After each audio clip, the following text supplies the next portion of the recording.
በአንድ ወቅት ሚስቱ የታመመችበት አንድ ሀብታም ሰውዬ ይኖር ነበር። ሚስቱም መጨረሻዋ መቃረቡ በተሰማት ጊዜ ብቸኛ ልጇን ሲንድሬላን ወደ አልጋዋ እንድትቀርብ ጠራቻት። ውድ ልጄ፣ እኔ ከሄድኩ በኋላ ጥሩና ታማኝ ሁኚ።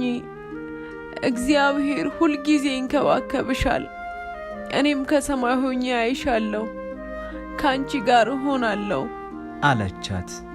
አይኖቿንም ጨፍና አረፈች። ልጅቷ በየቀኑ ወደ እናቷ መቃብር እየሄደች ታለቅስ ነበር።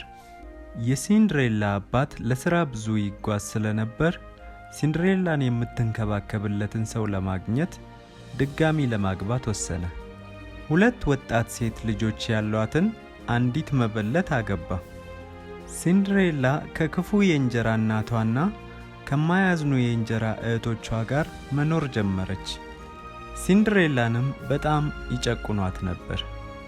የቤት ውስጥ ሥራዎችን ሁሉ እየሰራች እንደ አገልጋያቸው ሆና አደገች።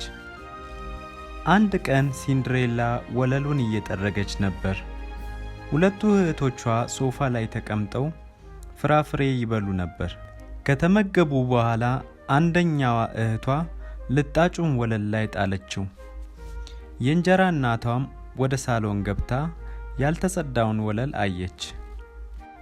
ሲንደሬላ፣ ወለሉን በንጽህና ወልዊ። አንቺ ሰነፍ ሴት፣ አንድ ነገር እንኳን በትክክል መስራት አትችይም? እሺ እመቤቴ፣ አሁን አደርገዋለሁ፣ ይቅርታ።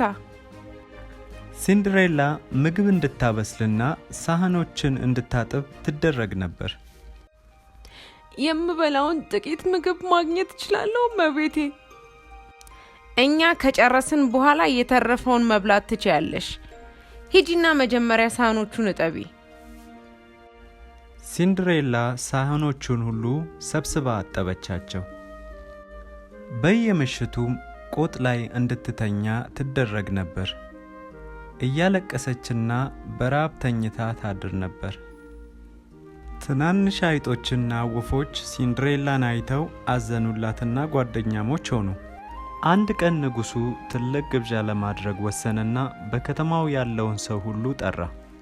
ንጉሡ ልጁ ከቆንጆቹ ልጃገረዶች አንዷን መርጦ እንዲያገባ በቤተ መንግሥቱ ለሚደረገው ታላቅ የጭፈራ ግብዣ ለወጣት ልጃገረዶች ሁሉ ጥሪ ላከ። የመንግሥቱ ሕዝቦች ሆይ፣ ከንጉሡ የተላከ መልእክት አለኝ። በሚቀጥለው ሳምንት ቅዳሜ ላይ በሚደረገው ታላቅ ግብዣ ሁሉም ሰው ተጋብዘዋል። በዚያ አጋጣሚ ልዑሉ ልዕልቱን ይመርጣል። ሁሉም ሰው በደስታ ፈነጠዘ። ሲንድሬላም ቤተ መንግሥቱን ለማየት ሁልጊዜ ትመኝ ስለነበር በጣም ደስ አላት። የሲንድሬላ እህቶች በታላቅ ግርግር ለጭፈራው መዘጋጀት ጀመሩ። ልጆች፣ ለጭፈራው መዘጋጀት ጀምሩ። ልዑሉ ከእናንተ አንዷን እንዲያገባ እፈልጋለሁ። አንቺ ደግሞ ሲንደሬላ፣ ሁለቱም እንዲዘጋጁ እርጃቸው። ልጆቼ ልዕልት መምሰል አለባቸው። እናቴ፣ ልዑሉ እኔን ያገባኛል። ሲንደሬላ፣ ጸጉሬን ስሪኝና አሁን እንድለብስ እርጂኝ። ሲንደሬላ፣ መጀመሪያ እዚህ ነይ። እኔ ነኝ ልዑሉን የማገባው። ሲንድሬላም በጣም ደግ ነበረች። ሁለቱንም እህቶቿን ረዳቻቸው። ቤተ መንግሥቱን ለማየትና በጭፈራው ላይ ለመገኘት በጣም ፈልጋለሁ። እኔም እዛ መሄድ ብችል ደስ ይለኝ ነበር። መምጣት እችላለሁ? በፍጹም! ራስሽን እዩ። የሚለበስ ልብስ እንኳን የለሽም። ሁሉም ይስቁብሻል። ልታዋርጂን ነው እንዴ? ይሄንን ጥያቄ በፍጹም መጠየቅ የለብሽም። እህቶቿና እናቲቱ ወደ ታላቁ ግብዣ ሄዱ። ሲንድሬላ ብቻዋን እያለቀሰች ቀረች። ሲንድሬላ የእናቷ የሰርግ ልብስ እንደነበረ ትዝ አላት። ልብሱ በጣም ተቀዳዶ ነበር። መስፋትም ጀመረች። ድንገት አንዲት የተረት እናት ተገለጠች። አታልቅሺ ልጄ፣ ወደ ግብዣው እንድትሄጂ አደርግሻለሁ። አንቺ ማነሽ? ይህ እንዴት ሊሆን ይችላል? ይህ ልብስ ሁሉ ተቀዷል። ለጭፈራውም የምለብሰው ቀሚስ የለኝም። አይዞሽ ውድ ልጄ፣ አትጨነቂ። የሲንድሬላ አሮጌ ልብሶች ወደሚያምር አዲስ ቀሚስ ተቀየሩ። የእግሮቿም ጫማ በመስታወት ተቀየሩ። የሲንድሬላ አይጦች ዱባ ላይ ሲዘሉ ነበር።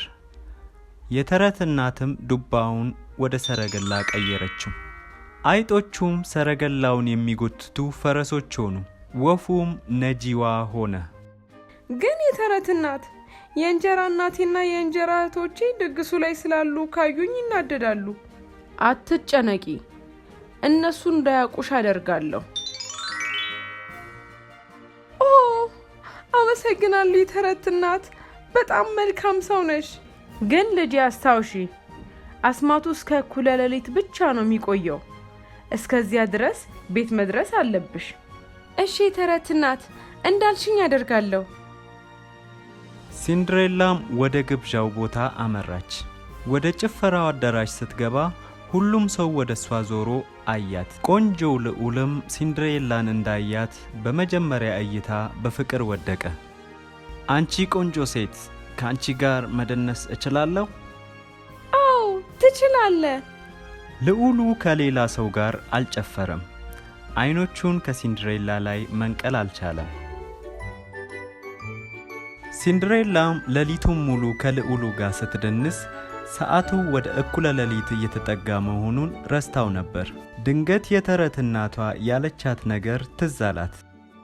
ኦ አሁን ወደ ቤት መሄድ አለብኝ። እየሮጠች ሳለ አንደኛው የመስታወት ጫማዋ ከእግሯ ላይ ወለቀ።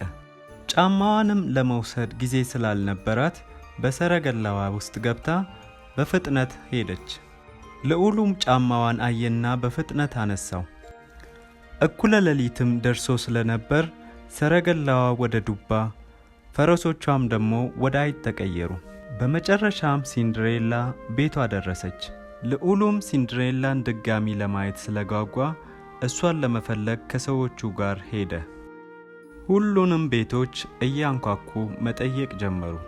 በመጨረሻም የሲንድሬላ ቤት ደረሱ። እንኳን ደህና መጣችሁ ጌታዬ። የኔም ቤት፣ ከዚህ ቤት ለግብዣው የተገኘች ሴት አለች? ሁለቱ ልጆቼ ትላንትና ማታ ዝግጅቱ ላይ ተገኝተው ነበር። ልጆችሽ ይምጡና ይሄን ጫማ መለካት አለባቸው። ይሄንን ጫማ አድርጋ የነበረችዋን ሴት እየፈለግን ነው። ኦ ከሁለቱ አንደኛዋ ልጅ ይሄንን ጫማ አድርገው ሊሆን ይችላል። እስቲ ልጥራቸው። የሲንድሬላ እህቶች ጫማውን እንዲለኩ ተደረገ። ጫማው ግን ሊሆናቸው አልቻለም። ሌላ ልጃገረድ እዚህ ውስጥ አለች እንዴ? አይ እኔ ሁለት ሴት ልጆች ብቻ ነው ያሉኝ። የእንጀራ እናቷ ሲንድሬላ ጫማውን እንዳትለካ ቆጥ ላይ ቆልፋባት ነበር። ከሰዎቹም አንዱ ወደ ቆጥ የሚወስደው በር ተቆልፎ አየ። የኔም ቤት፣ እዚህ ቆጥ ላይ ሌላ ሰው አለ? አይ እዚህ ውስጥ ማንም የለም። እዚህ ጊዜን ማባከን የለብህም ጌታዬ። እሱ ግን አላመናትም። ቁልፉንም ሰብሮ ወደ ውስጥ ገባ። በሚገርም ሁኔታ አንዲት ልጃገረድ መስኮቱ አጠገብ ተቀምጣ አየ። ልዑሉና ሰዎቹም ሲንድሬላ ጫማውን እንድትለካ አደረጓት። ጫማውም በሲንድሬላ እግር ላይ በትክክል ሆነላት። በመጨረሻም አገኘውሽ። ስምሽ ማን ነው? ሲንደሬላ። ልዑሉም በአንድ እግሩ ተንበርክኮ ሲንድሬላን ለጋብቻ ጠየቃት። ሲንድሬላ ታገብኛለሽ? አዎ። ልዑሉም የሲንድሬላን እጅ ስሞ ወደ ቤተ መንግሥቱ ወሰዳት። ንጉሡና ንግሥቲቱም ሲንድሬላን በማየታቸው በጣም ደስ አላቸው። ልዑሉና ሲንድሬላም ተጋብተው ለረጅም ዓመታት በደስታና በሰላም ኖሩ።